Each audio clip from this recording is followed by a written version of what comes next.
Assalamualaikum dan salam Malaysia Madani. Salam pendidikan bermutu insan terdidik negara sejahtera. Salam memacu prakarsa pendidikan dan salam peneraju kecemerlangan pendidikan. Saya Cikgu Ramzul Nasri bin Alias, penolong PPD Sektor Perancangan. Pada kesempatan ini, saya akan berkongsi secara ringkas dan jelas berkaitan pengurusan portal DTP-Care, di mana portal ini diwujudkan selaras dengan Pelan Pendidikan Malaysia 2013 dan 2025 yang telah berakhir berkenaan dengan program DTP. Seiring dengan keperluan pemantauan yang lebih sistematik dan bersepadu, portal DTP-Care dibangunkan sebagai platform pengurusan data strategik bagi menyokong pelaksanaan DTP. Melalui DTP-Care, maklumat pengurusan, prestasi dan pelaksanaan program dapat diselaras dan dipantau oleh pihak JPN, PPD secara berterusan.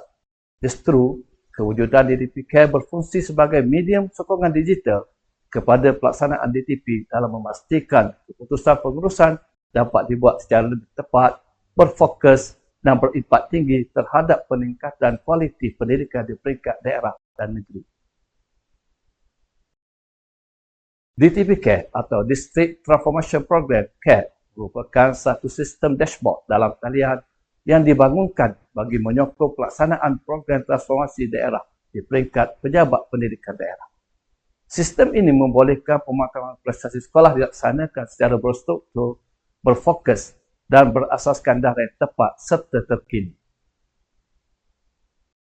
Fungsi utama DTP-Care adalah sebagai dashboard pemantauan prestasi sekolah, platform analisis pencapaian akademik dan kehadiran murid, alat sokongan dialog prestasi serta sistem pengurusan intervensi dan tindakan susulan. Melalui sistem ini, setiap keputusan yang dibuat adalah berdasarkan evidence dan analisis data driven, bukan sekadar andaian. Di peringkat PPD, DTP-Care berperanan sebagai instrumen pemantauan menyeluruh terhadap semua sekolah dalam daerah.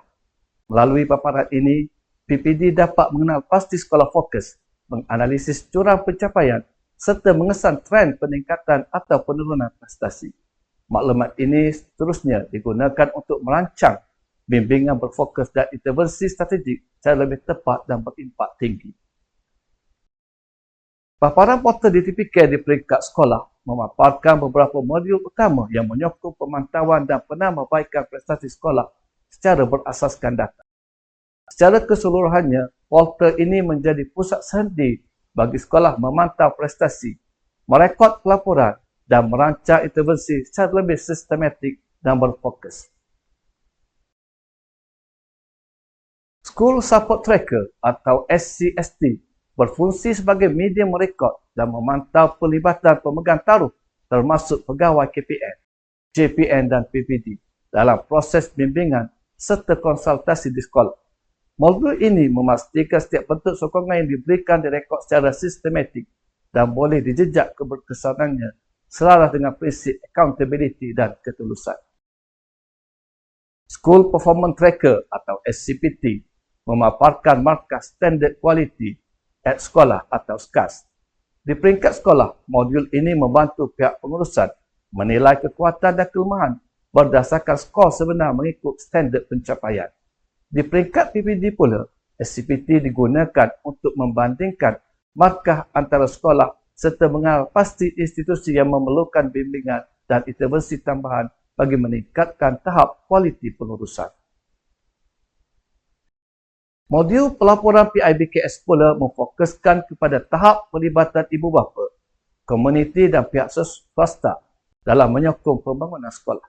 Data yang direkodkan bukan sahaja menunjukkan bentuk sumbangan, malah membantu menilai impaknya terhadap kemenjadian murid. PPD menggunakan maklumat ini untuk memperkukuh jaringan kolaborasi dan meningkatkan sokongan komuniti secara lebih strategik.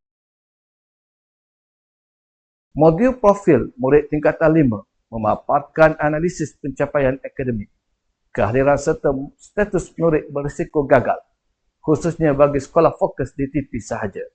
Paparan ini membolehkan intervensi dilaksanakan secara awal dan berfokus bagi memastikan peningkatan pencapaian SPM dapat dicapai secara menyeluruh dan konsisten. Secara keseluruhannya, DTPK bukan sekadar sistem pelaporan, tetapi merupakan instrumen strategik yang menyokong pemantauan, rancangan dan pelaksanaan intervensi secara berasaskan data. Dengan penggunaan yang berkesan, sistem ini mampu meningkatkan kualiti pengurusan sekolah serta memperkukuh kemenjadian murid di peringkat daerah. Sekian sahaja dari sedikit perkongsian daripada saya, Cikgu Abdul Nasri bin Alias, dan kita akan jumpa di lain hari. Wabillahi taufiq wal hidayah. Wassalamualaikum warahmatullahi wabarakatuh.